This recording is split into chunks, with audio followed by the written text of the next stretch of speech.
Hello, dear students. How are you all? I'm sure all of you must be so amazing. I'm Rajni Mamgai, biology master teacher at Vedantu, and today we are just going to discuss biomolecule chapter, amino acid and protein उसमें, right? सो biomolecules chapter में हमको पता है हमारी body हमारी living organism बहुत सारे molecule से मिलकर बना हुआ है. So our body is nothing made up of chemical molecule, biomolecules made up of certain elements. हमारी बॉडी में कुछ केमिकल रिएक्शंस होते हैं, एंजाइम्स होते हैं, राइट. तो उसी का ही पूरा सम अप हमारी बॉडी है. तो उसमें भी हम अमीनो एसिड और प्रोटीन देखने वाले हैं जो कि बॉडी बिल्डिंग यूनिट्स होती है हमारी बॉडी की. तो लेट्स स्टार्ट इट, है ना. तो एक एक करके अच्छे से समझेंगे what is actually amino acid and protein. So जब हम अमीनो एसिड्स की बात करें तो we know that this is the single unit of protein.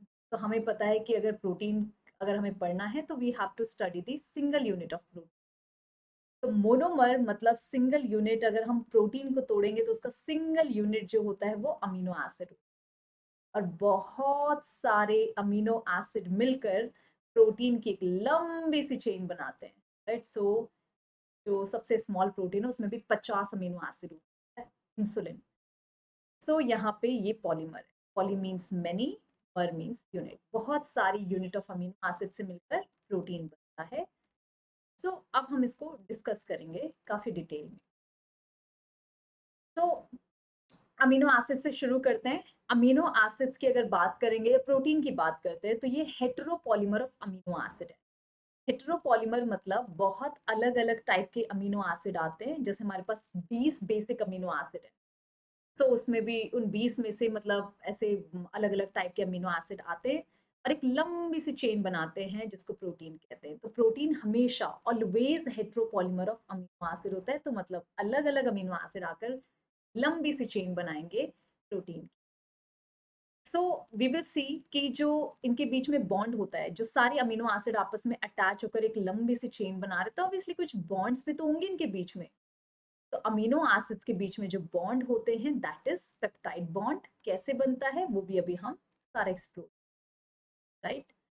तो सबसे पहले यहाँ पे एंड प्रोटीन को हम इसलिए पॉलीपेप्टाइड्स भी बोलते हैं. Poly means many, peptide bond बनते हैं, बहुत सारे पेप्टाइड बॉन्ड बहुत सारे अमीनो एसिड के बीच में बनते हैं. तो इसलिए पॉलीपेप्टाइड चेन जाता है प्रोटीन. अब यहाँ पे अमीनो एसिड दिखता कैसे है. तो बच्चों when we talk about amino acid no, उस ये एकदम सब्स्टिट्यूटेड मिथेन होता है. तो आप सबको मिथेन का फॉर्मूला पता है कि एक कार्बन में 4 हाइड्रोजन लगे होते हैं. Four hydrogens are attach with the alpha carbon. Alpha carbon होता है बेटा बीच का जो एक कार्बन है, सेंटर कार्बन है जिसमें सारे के सारे सब्स्टिट्यूएंट ग्रुप लगे होंगे. ये अल्फा कार्बन, ठीक है. तो अमीनो एसिड कुछ नहीं है, एक ऑर्गेनिक कंपाउंड, एक ऑर्गेनिक एसिड है जो कि मिथेन का सब्स्टिट्यूएंट है. मिथेन का सब्स्टिट्यूएंट मतलब मिथेन में 4 हाइड्रोजन है. उन 4 हाइड्रोजन को रिप्लेस करके अलग अलग ग्रुप लगाएंगे तो वो मिथेन आएगा. तो आप कहेंगे कि मैम कौन से 4 सब्स्टिट्यूएंट ग्रुप लगे रहते हैं अल्फा कार्बन पे. That I will tell. तो एक H को हटाकर यहाँ पे जो सब्स्टिट्यूएंट ग्रुप लगता है दैट इज कार्बोक्सिलिक एसिड. एक साइड उसके अमीनो ग्रुप लगता है, एक साइड उसके हाइड्रोजन ही रहता है और चौथे कार्बन पे यहाँ पे आर एल्काइल ग्रुप होता है which is the deciding factor. ये डिसाइडिंग फैक्टर होता है. तो मतलब यहाँ पे ये जो तीनों चीजें, तीनों जो सब्स्टिट्यूएंट ग्रुप हैं that will remain same for all amino acid. ये तीनों सेम अमीनो, सारे सेम रहते हैं हर अमीनो एसिड में. तो ये 3 सब्स्टिट्यूएंट ग्रुप अगर देखेंगे तो this remain same for all amino acid. It is same. जितने भी 20 अमीनो एसिड होते हैं सब में सेम रहेगा. Same for all 20 amino acid. तो उनको अलग कौन बनाता है. जब ये 3 ग्रुप सेम है तो उनको अलग कौन बनाएगा. तो यहाँ पे आर जो है that is the deciding factor for a particular amino acid. तो ये डिसाइडिंग फैक्टर है for the nature of amino acid, right.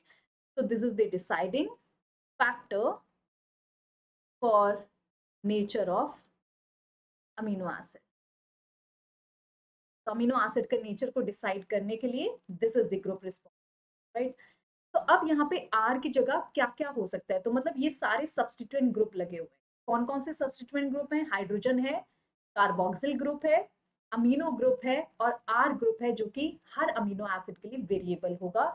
It is the deciding factor for the nature of amino acid. ठीक है, अब यहाँ पे R ग्रुप के लगने से अलग अलग टाइप के हमें अमीनो एसिड देखने, जैसे अगर R की जगह R रिप्लेस करके H लग गया तो वो कौन सा अमीनो एसिड? तो ये है C, ये वाला ग्रुप सेम होगा, NH2 भी सेम होगा, हाइड्रोजन सेम होगा और R की जगह H लग जाए। तो ये सबसे सिंपल वाला अमीनो एसिड है, सिंपलेस्ट अमीनो एसिड है, and which is known as glycine. तो बेटा ये सिंपलेस्ट अमीनो एसिड है जिसका नाम ग्लाइसिन होता है, जिसमें R इज H, राइट। अगर यहाँ पे R की जगह अगर मिथाइल ग्रुप रिप्लेस हो जाए तो यहाँ पे क्या ग्रुप होगा? तो COH, यहाँ पे हाइड्रोजन है, NH2 है और R की जगह मिथाइल ग्रुप है CH3। तो इसका जो नाम होगा दैट विल बी एलानीन, ये एलानीन होगा। तो ये चीज आपको याद रखनी, ठीक है।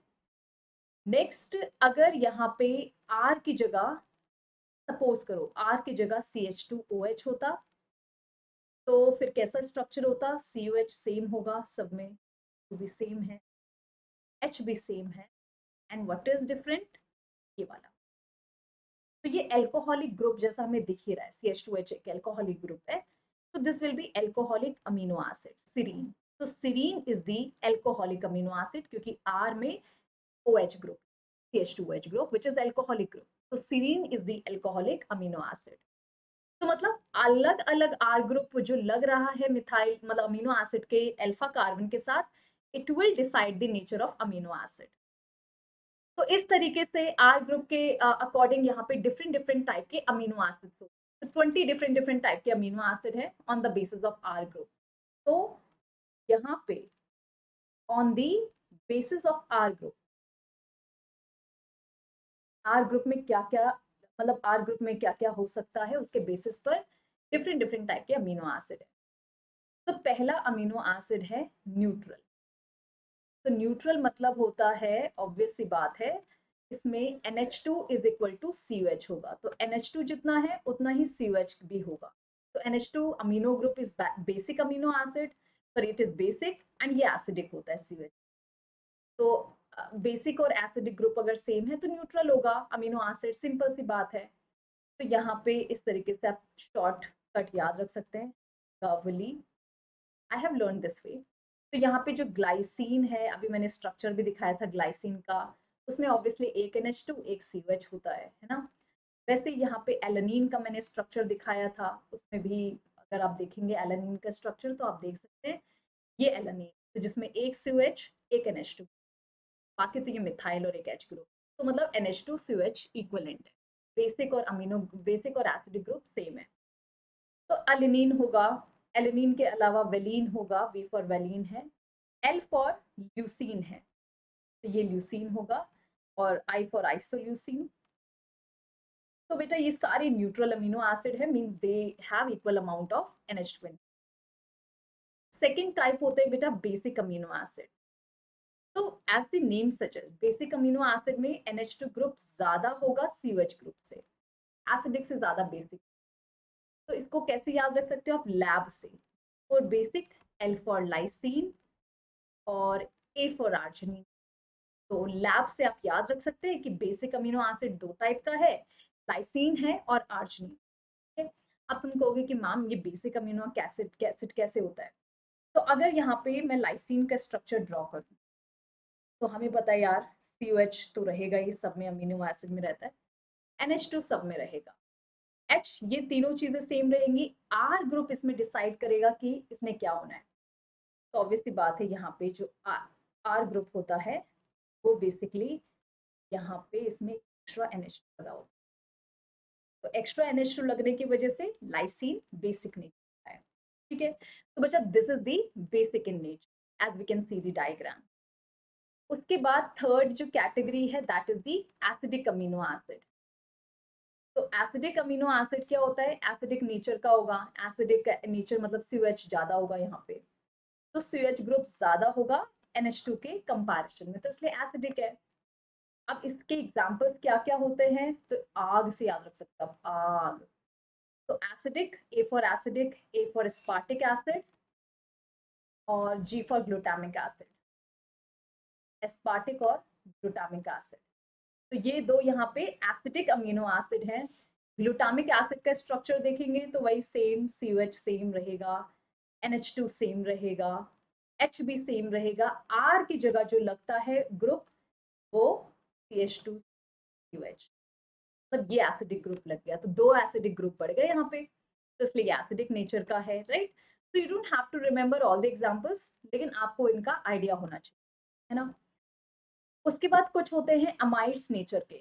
आपको पता है अमाइड्स भी एक तरह के ग्रुप्स होते हैं, जिसमें एल्काइल ग्रुप के साथ NH, मतलब नाइट्रोजन के साथ कुछ मीथेन मीथेन या एल्काइल ग्रुप लगता है, राइट। सो अमाइड्स ग्रुप जो है वो कुछ नहीं, एसिडिक का ही मॉडिफिकेशन होता है। तो एस्पार्टिक एसिड का मॉडिफिकेशन हो जाए, अमाइड ग्रुप लगेगा तो एस्पार्जिन हो जाएगा, और ग्लूटामिक एसिड का ग्लूटामीन हो जाएगा, तो मतलब ये अमाइड जो है वो एसिडिक का ही मॉडिफिकेशन, राइट। उसके बाद एल्कोहलिक, तो बेटा जो एल्कोहलिक अमीनो एसिड होते हैं उनमें OH ग्रुप होता है, सिंपल सी बात है। तो OH यहाँ पे इसके एग्जांपल्स क्या क्या हैं, तो एल्कोहलिक में एक तो अभी हमने सीरीन देखा, राइट, और यहाँ पे थ्रियोनीन होता है। तो इसको याद कैसे रखोगे, तो यहाँ पे सैटरडे, सैटरडे से याद रखने, तो A for alcoholic, S for serine, T for threonine, तो ये दो एग्जांपल्स। उसके बाद यहाँ पे और अगर हम टाइप्स देखेंगे तो ये हो गया फिफ्थ टाइप इसका, और अगर इसके टाइप्स देखेंगे तो यहाँ पे सल्फर कंटेनिंग अमीनो एसिड होता है। सल्फर कंटेनिंग मतलब इनमें सल्फर होगा ऑब्वियसली, तो सल्फर कंटेनिंग अमीनो एसिड में यहाँ पे मिथ्योनीन होगा और सिस्टीन। ये कैसे याद रखना है, CM से, तो CMs mean sulphur containing, C for cysteine, M for methionine. ऐसे यहाँ पे और कौन से नेचर के होते हैं, हेट्रोसाइक्लिक। आप सब ने हेट्रोसाइक्लिक केमिस्ट्री में पढ़ा होगा, मींस एक साइक्लिक रिंग में अलग अलग कंपाउंड्स, अलग अलग एटम्स प्रेजेंट है, तो those are heterocyclic amino acid. तो हेट्रोसाइक्लिक में कौन कौन से आते हैं, histidine and proline, histidine and proline. तो ये दो एग्जांपल हैं ऑब्वियसली हेट्रोसाइक्लिक अमीनो एसिड।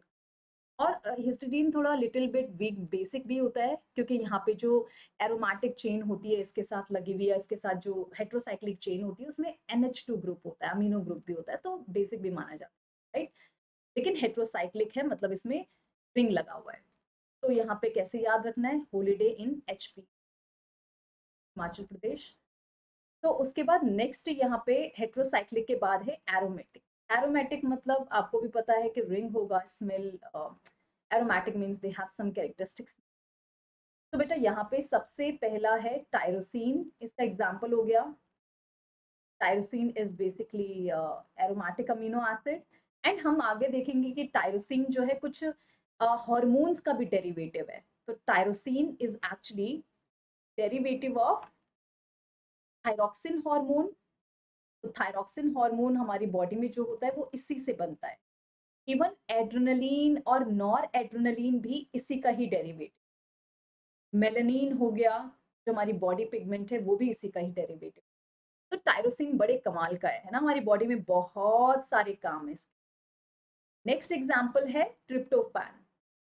तो बच्चा ट्रिप्टोफैन भी ऐसे बहुत सारे प्लांट हार्मोन बनाता है, जैसे indole acetic acid plant hormone है। इवन हमारे केस में एक हार्मोन है मेलाटोनिन, वो भी बनाता है।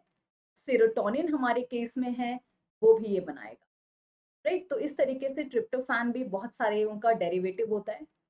और लास्ट है फिनाइल एलेनिन। तो फिनाइल एलानिन भी एरोमेटिक ही होता है। तो बच्चा यहाँ पे कैसे याद रखना है, ये ATP टेस्ट करके तरीके से याद रखोगे। तो यहाँ पे A for aromatic, T for tyrosine, P for tryptophan, tyrosine, and then we have phenylalanine for phenyl, right. So this is the way you have to learn all the type of 20 amino acid. 20 amino acid के मैंने different nature बता दिए। अब जो amino acid होता है ना बेटा, किस तरीके से हम बॉडी में, हमारी बॉडी में बनता है या फिर किस तरीके से हम इसको ले सकते हैं बाहर से। तो दो टाइप के अमीनो एसिड होते हैं रिक्वायरमेंट के अकॉर्डिंग। तो एसेंशियल होते हैं जो बॉडी में जरूरत होती है, हमें डाइट से लेना पड़ता है, खाने पीने से लेना। नॉन एसेंशियल होते हैं जो हमें बॉडी में ही हमारी बन जाते हैं, राइट। तो यहाँ पे एसेंशियल अमीनो एसिड में ये सारे एग्जांपल्स दिए हुए हैं और नॉन एसेंशियल में ये सारे अभी मैंने लिखवाए हुए हैं।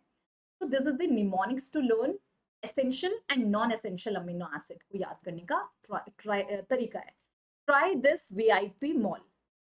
Almost all girls go crazy after getting Arjun Tele series promotion. तो इस तरीके से you can learn essential and non essential कौन से, कौन हमें डाइट से लेते हैं, कौन हमारी बॉडी में बनते हैं, उस तरीके से आप याद रख सकते हैं, राइट। कुछ होते हैं बेटा सेमी एसेंशियल कैटेगरी। तो आप कहेंगे कि मैम सेमी एसेंशियल कैटेगरी क्या है। तो सेमी एसेंशियल कैटेगरी होती है भाई जिसमें कि बनते तो हैं बॉडी में लेकिन बहुत ज्यादा अमाउंट में नहीं बनते, तो मतलब हमें वो बाहर से लेने ही पड़ जाएंगे, है ना। तो ये है बेटा सेमी एसेंशियल। तो सेमी एसेंशियल अमीनो एसिड वो होते हैं जो बॉडी में बनते तो हैं बट बहुत स्लो, तो synthesized very slow in human body, तो इसलिए बाहर से लेना ही पड़ जाता है, राइट। तो वैसे तो ये यहाँ पे इसका पार्ट है नॉन एसेंशियल का, लेकिन सेमी एसेंशियल का भी पूछ लेता है कभी कभी। तो आपको याद रखना है आर्जिनिन और हिस्टिडीन, ये दो एग्जाम्पल आपको याद रखने हैं, which is the part of the semi essential. So these two are examples. That's all.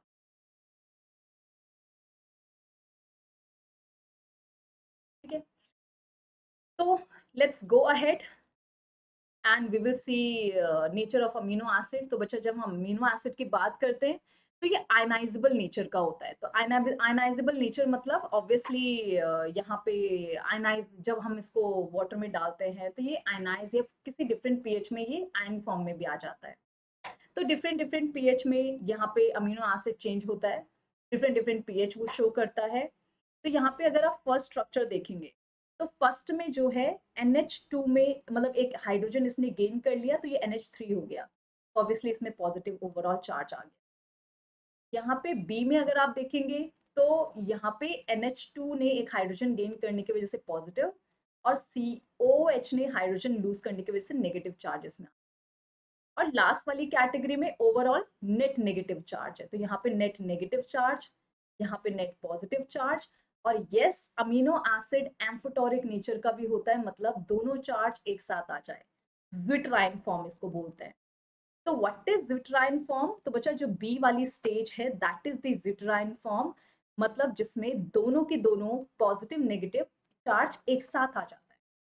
So how would you define zwitterine? So means a particular compound or amino acid compound having both positive and negative charge in the same molecule उसमें, right? So same molecule में positive negative charge present है as we can see in the diagram, right? So बच्चा yes, you will write that it's a compound or it's a amino acid compound has both positive and negative charge on different atoms, of same compound, right? So that is basically a zwitterion form.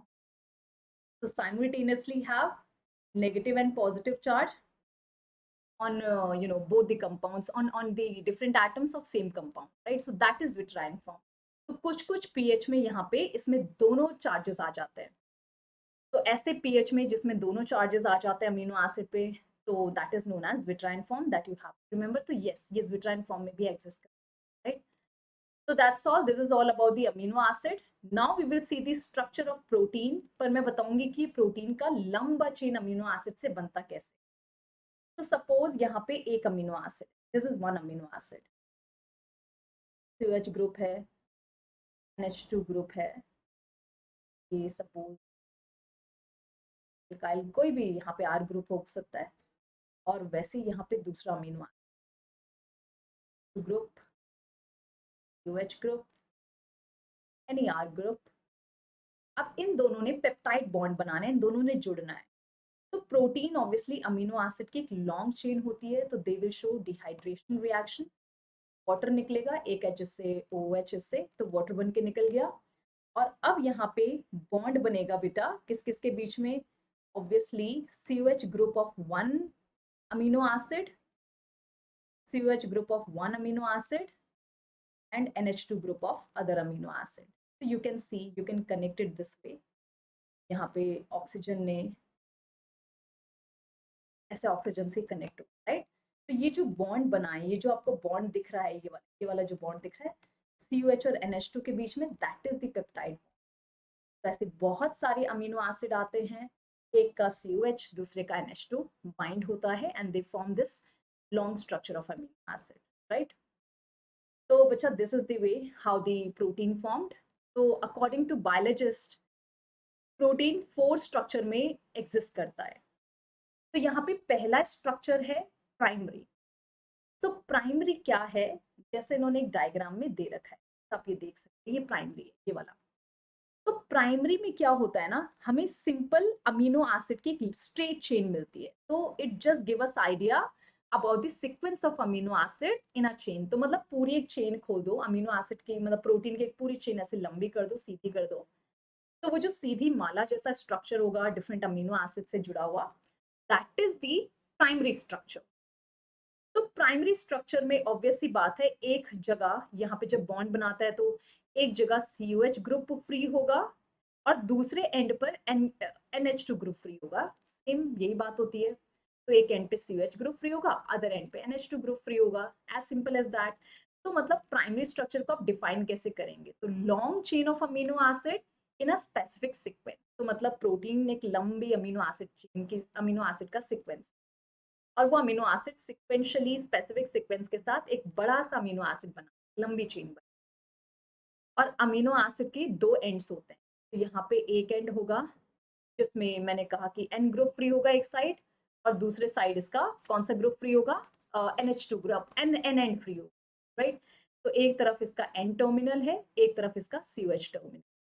तो let's suppose यहाँ पे NH2 convenient बनाने के लिए ना, तो जैसे suppose करो यहाँ पे NH2 ग्रुप फ्री है और इस साइड COH ग्रुप। तो ये कैसे फ्री होगा, तो आपने अभी जैसे डायग्राम में देखा, ये NH2 है, ये इस एंड पर फ्री होगा और इस एंड पर COH ग्रुप फ्री होगा। तो बस ऐसे ही यहाँ पे अगर NH2 ग्रुप फ्री है जैसा आपको दिख रहा है, तो this is known as N terminal, इसको एन टर्मिनल बोलेंगे। और जहाँ पे COH ग्रुप फ्री है that is known as C terminal, तो इसको सी टर्मिनल बोलेंगे, एज सिंपल एज दैट। तो बेटा यहाँ पे फंक्शन क्या होता है इनका, मतलब एन टर्मिनल क्या रिप्रेजेंट करता है, it represent first amino acid, A for amino acid, and C terminal जो COH ग्रुप जहां फ्री है, that C terminal represent last amino acid. तो मतलब अगर हमें पोजिशनल इंफॉर्मेशन चाहिए अमीनो एसिड की, कौन सा अमीनो एसिड कहाँ पर लगा हुआ है, तो हम बस बताते हैं। तो लेफ्ट एंड पे पहला अमीनो एसिड होगा, राइट एंड पे लास्ट अमीनो एसिड होगा, एज सिंपल एज दैट। तो अगर हमें अमीनो एसिड की पोजिशनल इंफॉर्मेशन जाननी है, if you want to know the sequence of amino acid, if you want to know the positional information of amino acid, then we convert any chain into primary. तो primary का कोई function नहीं होता है, primary structure don't have any function, no function at all. तो इसका purpose क्या है बच्चा, it gives us no proper function, no, it doesn't perform any function, it just give us structural information of the, or it just give us the positional information of amino acid, right। तो ये क्या करती है, हमें give positional information, positional information of amino acid in primary protein, information in polypeptide chain. तो अगर हमें कभी भी अमीनो एसिड का सीक्वेंस जानना है तो उसे प्राइमरी स्ट्रक्चर में कन्वर्ट करना पड़ेगा। इसका कोई फंक्शन नहीं है, लेकिन ये हमें positional information of amino acid देती है, right, in a polypeptide chain, that is only the purpose. अब यहाँ पे इसको फंक्शनल होने के लिए कॉइल होना बहुत जरूरी है। तो बेटा यहाँ पे अब ये कॉइल होकर करेगा सेकेंडरी स्ट्रक्चर बनाएगा। तो सेकेंडरी स्ट्रक्चर भी हम देखेंगे, दो फॉर्म में मेनली दो फॉर्म में एग्जिस्ट करता है, one is helix, another one is beta pleated sheet की फॉर्म, राइट। तो अगर हम सेकेंड स्ट्रक्चर की बात करें, that is the secondary structure, तो उसको फंक्शनल होने के लिए भाई ये रिजिड रॉड के फॉर्म में, अगर ऐसे रॉड के फॉर्म में रहेगा तो ये फंक्शन नहीं कर पाएगा। तो उसको फंक्शनल होने के लिए, कुछ फंक्शन करने के लिए कॉइल होना पड़ेगा। तो yes, now it will convert into secondary structure. तो सेकेंडरी स्ट्रक्चर बॉडी में बेसिकली ये स्ट्रक्चर फॉर्म करता है। तो यहाँ पे this is the imaginary axis, और ये है हमारी अमीनो एसिड की चेन जो इस तरीके से कॉइल हो रही है।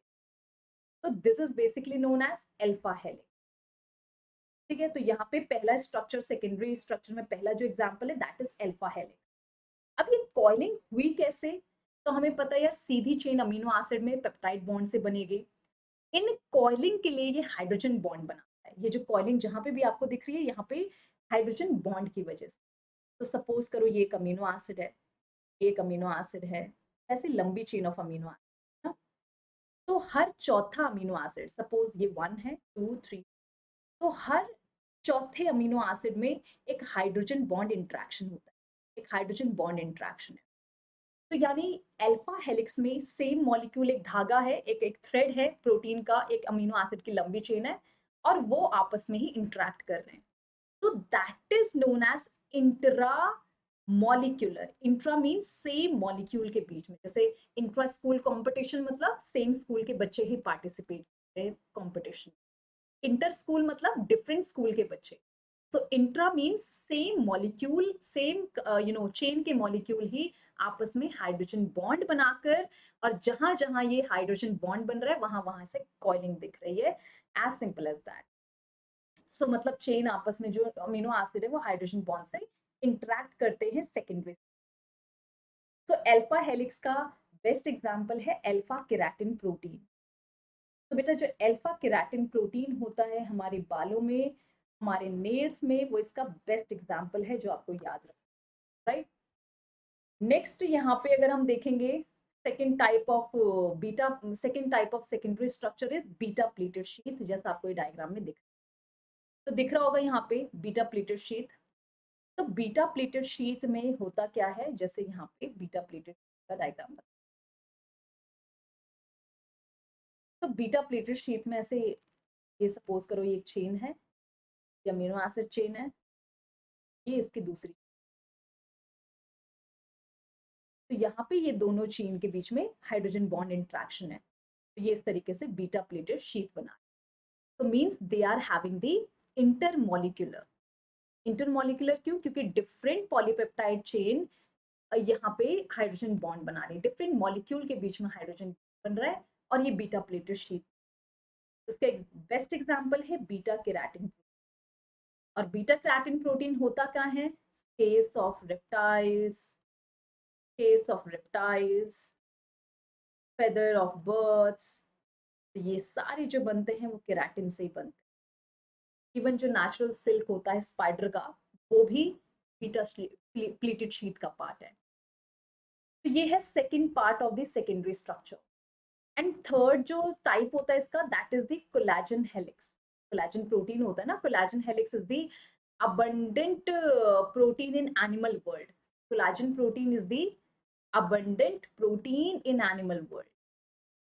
Abundant protein in animal world. तो एनिमल वर्ल्ड का सबसे ज्यादा पाया जाने वाला प्रोटीन है ये, आपको याद रखना है एनिमल्स में, राइट। सो कोलेजन क्या होता है? कोलेजन का अगर हम देखेंगे तो ऐसे एक हेलिक्स है, दूसरी हेलिक्स है, ट्रिपल हेलिक्स। तो ट्रिपल हेलिक्स स्ट्रक्चर होता है। तो दैट्स ऑल, इतना ही आपको याद रखना है इसमें। और ये एबेंडेंट प्रोटीन है एनिमल वर्ल्ड का, and obviously they form the structure of our connective, right. तो दैट्स ऑल, यहाँ पे ये है सेकेंडरी स्ट्रक्चर के बारे में। टर्शरी में क्या होगा, और ज्यादा कॉइलिंग कर लो। सेकेंडरी में तो अल्फा हेलिक्स या प्लीटेड था, और ज्यादा अगर कॉइल हो जाए तो इट विल फॉर्म टर्शरी। तो बेटा टर्शरी स्ट्रक्चर दिखता कैसे है? जैसा आप डायग्राम में देख पा रहे हैं, अपने आप में ही इस तरीके से कॉइलिंग हो, और बीच बीच में ऐसे पॉकेट्स बन जाते हैं। इन पॉकेट्स को क्रिविसेस भी बोलते हैं, मतलब ऐसे इस तरीके से दरारें पड़ जाती हैं। और ये जो है एकदम ये जो टर्शरी स्ट्रक्चर में ज्यादातर एंजाइम जो होते हैं ना हमारी बॉडी में, वो टर्शरी स्ट्रक्चर ऑफ प्रोटीन ही होते हैं। तो ये पॉकेट और क्रिविसेस हम देखेंगे उनके केस में एक्टिव साइट की तरह काम करता है, it act as active site. अब एक्टिव साइट कहाँ है, क्या होता है, जहां पे जाके रिएक्टेंट जुड़ेगा और रिएक्शन होती है, उसको वो प्रोडक्ट में कन्वर्ट करेगा एंजाइम। तो एक्टिव साइट जो है, it is for attachment of reactant, और जिसको रिएक्टेंट का दूसरा नाम जो है सबस्ट्रेट भी होता है। तो सबस्ट्रेट की बाइंडिंग साइट है, तो एंजाइम के पास सबस्ट्रेट के लिए बाइंडिंग साइट होता है, वो क्रिविसिस पॉकेट इसी कॉइलिंग से बनता है, टर्शरी स्ट्रक्चर। तो tertiary structure is highly folded, and obviously जब हम स्पेसिफिकली इसके बारे में पढ़ेंगे टर्शरी स्ट्रक्चर के बारे में, तो आप ये देख सकते हैं। तो यहाँ पे एक पूरी चेन होती है, इसमें बहुत सारे फोल्डिंग आपको दिखेंगे, पूरा एक वुलन बॉल लाइक स्ट्रक्चर है, hollow woollen ball like structure. कैसा होता है, hollow woollen ball like structure. अब ये जो hollow woollen ball like structure है, and it give us 3D structure of protein. तो 3D स्ट्रक्चर ऑफ प्रोटीन ये बनाता है। एंड बेटा याद रखना, this is actually forming the functional part of the protein. यहाँ पे जो भी एंजाइम्स होते हैं वो यही होते हैं, बायोलॉजिकली एक्टिव होता है। तो tertiary structure is biologically most metabolically biologically active होता है, मतलब रिएक्शन वगैरह में भी पार्टिसिपेट। और यहाँ पे ये इतना हाईली कॉइल्ड होता है because it is having a lot of the bonds. तो मतलब पेप्टाइड बॉन्ड तो सिर्फ अमीनो एसिड को जोड़ रहा है, उसके अलावा ये फोल्ड बनाने के लिए बहुत सारे बॉन्ड्स आते हैं यहाँ पे, राइट। और इसका बेस्ट एग्जांपल है, जितने भी बॉडी में ऑलमोस्ट एंजाइम्स होते हैं वो टर्शरी स्ट्रक्चर में ही होते हैं, राइट, एग्जिस्ट करते हैं। And myoglobin, myoglobin means muscle की रेस्पिरेटरी पिगमेंट है। हीमोग्लोबिन है ना ब्लड में, वैसी मसल की एक रेस्पिरेटरी पिगमेंट है। It is having tertiary structure, as simple as that. अब यहाँ पे आप पूछेंगे कि मैम टर्शरी स्ट्रक्चर इतनी फोल्ड क्यों है, मतलब इसमें कौन कौन से बॉन्ड्स ऐसे होते हैं। तो अगर हम देखेंगे कौन कौन से बॉन्ड्स है बेटा, तो इसमें बहुत सारे बॉन्ड्स हैं, राइट। तो लाइक इसमें यहाँ पे अगर आपने केमिस्ट्री में ऑब्वियसली पढ़ाई होगा, तो यहाँ पे डिफरेंट डिफरेंट अमीनो एसिड की वजह से हाइड्रोफोबिक बॉन्ड बनते हैं उनके एल्काइल ग्रुप में, आयनिक बॉन्ड होते हैं यहाँ पे, उसके अलावा हाइड्रोजन बॉन्ड तो होगा ही, राइट। डाइसल्फाइड बॉन्ड, क्योंकि हमें पता है यार कुछ अमीनो एसिड में सल्फर ग्रुप भी होता है, तो वो जब इंट्रैक्ट करेंगे तो डाइसल्फाइड बॉन्ड बनते हैं। इवन आप सबने पढ़ा होगा वेंडर वॉल इंट्रैक्शन। तो ये सारे बॉन्ड जो हैं वो देखे जाते हैं टर्शरी स्ट्रक्चर में, as simple as that. And last जो स्ट्रक्चर है that is the quaternary structure of protein. अब ये क्वाटरनरी स्ट्रक्चर क्या होता है, जैसा आपको डायग्राम में दिख रहा है, तो मतलब यहाँ पे अलग अलग, जैसे ये एक पॉलीपेप्टाइड चेन कॉइल हुई, उसने ऐसा स्ट्रक्चर बनाया, ये सपोज एक ए पॉलीपेप्टाइड चेन, सेम ये बी है, ऐसे यहाँ पे सपोज करो ये सी कॉइल हुई और ये डी कॉइल हुई, तो 4 चेन आ गई अलग अलग इंडिविजुअली कॉइल हुई। तो क्वाटरनरी स्ट्रक्चर क्या होता है बेटा, बहुत सारी पॉलीपेप्टाइड चेन, बहुत सारी ऐसी यूनिट अलग अलग कॉइल हुई, और फिर एक दूसरे के रिस्पेक्ट में अरेंज हो गई, दो मतलब सारी एक साथ आकर एक एक आर्किटेक्चर फॉर्म में अरेंज हो गई। तो this is the quaternary structure, जिसमें बहुत सारी चेन्स होती हैं। तो इसका बेस्ट एग्जांपल है हीमोग्लोबिन। तो बेटा जो हीमोग्लोबिन है उसमें ऑब्वियसली 2 अल्फा चेन्स होती है, 2 अल्फा पॉलीपेप्टाइड चेन, और यहाँ पे 2 बीटा पॉलीपेप्टाइड चेन होती है। तो तब जाकर यहाँ पे ये हीमोग्लोबिन का स्ट्रक्चर बनता है। सो ऑब्वियसली क्वाटरनरी जो चेन होता है, क्वाटरनरी स्ट्रक्चर होता है, वो प्रोटीन, उसमें बहुत सारे मोर देन 1 पॉलीपेप्टाइड चेन और सब यूनिट्स आर रिक्वायर्ड। एंड उसके बाद क्या होता है, इंडिविजुअली ये फोल्ड होंगे, तो you have to remember this word that obviously quaternary structure में क्या होता है, they are individually fold. So यहाँ पे जो जितनी भी चेन्स है they individually fold first, so you can see it here। तो यहाँ पे each polypeptide each polypeptide chain पहले इंडिविजुअली फोल्ड होंगी। And why I am just telling you specific definition here, क्योंकि यहीं से क्वेश्चन पूछता है। तो individually coiled and individually coiled होने के बाद they arranged in a particular architecture. तो यहाँ पे ये पर्टिकुलर आर्किटेक्चर बनाएंगे, आर्किटेक्चर वे में ये यहाँ पे पूरा का पूरा अरेंज हो जाएंगे। So haemoglobin is the best example of it. That's all, this is all about the protein का स्ट्रक्चर, राइट। ये सारे प्रोटीन के बारे में, उसके स्ट्रक्चर के बारे में। अब यहाँ पे प्रोटीन के बहुत अलग अलग फंक्शंस भी होते हैं, राइट। तो वी विल सी कि क्या क्या फंक्शन होते हैं भाई प्रोटीन के। तो कुछ प्रोटीन होते हैं बेटा जो हमारी बॉडी के स्ट्रक्चर्स बनाते हैं। तो प्रोटीन का फंक्शन क्या है? तो अगर हम प्रोटीन के फंक्शन देखेंगे तो कुछ प्रोटीन होते हैं जो हार्मोन होते हैं, हार्मोन नेचर के होते हैं। तो some protein are hormones, like insulin हो गया, ग्लूकागॉन हो गया। तो ये सारे के सारे हार्मोन्स हैं। कुछ प्रोटीन एंजाइम्स बनाते हैं, मतलब ऑलमोस्ट एंजाइम जो होते हैं वो प्रोटीनिशियस, ऑलमोस्ट एंजाइम जो होते हैं वो प्रोटीनिशियस नेचर के होते हैं। तो ये टर्शरी प्रोटीन नेचर के होते हैं, टर्शरी प्रोटीन स्ट्रक्चर में ये एग्जिस्ट करते हैं। कुछ यहाँ पे जो है जो हमारी आई, आई यहाँ पे विजुअल पिगमेंट्स होती है, आई विजुअल पिगमेंट्स, आई विजन के लिए। तो जैसे हमारे पास ये क्या बोलते हैं, आंखों में होता है रोडोप्सिन, आइडोप्सिन। तो ये भी एक तरह का प्रोटीन है। उसके बाद यहाँ पे हमारे सेल के ऊपर कुछ मैसेंजर्स लगे होते हैं, कुछ यहाँ पे रिसेप्टर्स लगे होते हैं। तो वो रिसेप्टर्स भी प्रोटीनिशियस नेचर के होते हैं, राइट। जैसे यहाँ पे GLUT4 की बात करें तो जो GLUT4 है बेटा, that is the glucose receptor. ये ग्लूकोज को सेल के अंदर लेकर जाएगा, ये ग्लूकोज रिसेप्टर होता है सेल के ऊपर, ये आपको याद रखना है। उसके बाद यहाँ पे हीमोग्लोबिन, जो कि रेस्पिरेटरी पिगमेंट है, हीमोग्लोबिन भी प्रोटीनिशियस नेचर का है। तो all these are basically proteinaceous nature के होते हैं, अलग अलग कंपाउंड्स। इवन कॉन्ट्रैक्टाइल प्रोटीन जो हमारी मसल्स को बनाती है, तो जो कॉन्ट्रैक्टाइल प्रोटीन है वो भी यहाँ पे प्रोटीनिशियस नेचर का, ऑब्वियसली जैसे मायोसिन हो गया, एक्टिन हो गया, ये सब भी प्रोटीनिशियस नेचर के हैं। कुछ टॉक्सिन हो गए, राइट। तो जैसे यहाँ पे कुछ टॉक्सिन हो गए, वो भी प्रोटीन नेचर के हैं, जैसे एब्रिन हो गया, ब्रिसिन हो गया। कुछ डिफेंस प्रोटीन है, तो डिफेंस में मदद करते हैं। तो यहाँ पे जो डिफेंस प्रोटीन है obviously they are also proteinaceous nature, जैसे कि एंटीबॉडीज हो गए, इंटरफिरॉन्स हो गए। तो ये सारे के सारे बॉडी में मदद करते हैं, बॉडी को बचाने में। तो these are proteinaceous nature. Transport protein मैंने बताए दिए। That's all. तो बच्चा ये सारा है ओवरऑल प्रोटीन के बारे में जो आपको याद रखने, ठीक। so that's all done for the day, and I'm sure that all of you are aware about the जो भी हमारा प्रोग्राम चलता है स्कॉलरशिप के लिए, एकलव्य बैच। तो वहाँ पे मतलब सारे बच्चे स्कॉलरशिप टेस्ट देकर आते हैं, रोल करते हैं उसमें, और मैक्सिमम स्टूडेंट्स वहाँ पे नीट सेलेक्ट हो। so you can be the part of that batch, that is to free. तो ये पूरा फ्री में है, अगर आप पैसा देकर उस बैच में आना चाहते हैं तो you can not be the part of it, right. तो उसके एग्जाम के लिए अच्छे से प्रिपेयर करते रहे और obviously be the part of that.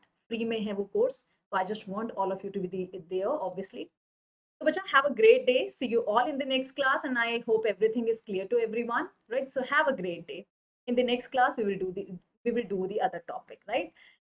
So let me end this session.